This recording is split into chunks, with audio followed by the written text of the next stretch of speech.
যে রমাদান পেয়েছে, কিন্তু রমাদানের ইবাদত করার মধ্য দিয়ে সে নিজেকে জাহান্নাম থেকে মুক্ত বানাতে পারলো না, তার উপর আল্লাহ লানত, তার জন্য ধ্বংস।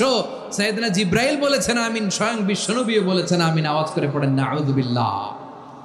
তাহলে রমজান আসবে আর আমরা নিজেদেরকে জাহান্নামীদের লিস্ট থেকে নাম কাটিয়ে জান্নাতীদের লিস্টে উঠাতে পারবো না। এর চেয়ে বড় হতভাগা কি আর কেউ থাকতে পারে?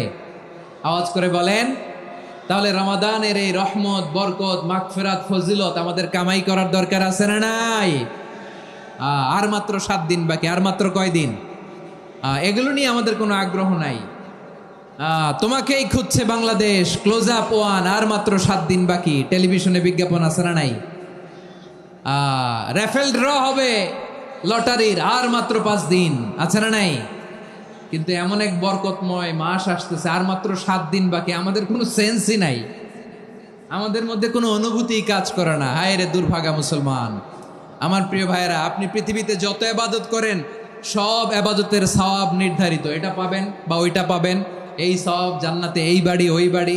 শুধু সিয়ামের সওয়াবটা অনির্ধারিত।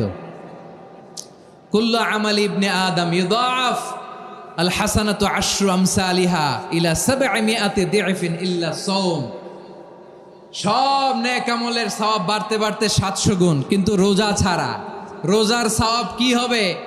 বান্দা খালি রোজা রাখে, ফেরেশতারা কিছু লিখতে পারে না আমল নামায়, কারণ আল্লাহ বলে এটা কিছু লিখিস না, কারণ আস-সাওমুলি, এই রোজা রাখছে আমার জন্য, ওয়া আনা আজজি বিহি, এই রোজার সওয়াব, প্রতিদান, অ্যাওয়ার্ড, এটা কিয়ামতের দিন আমি আল্লাহ নিজ হাতে দেব, নিজ হাতে দেব।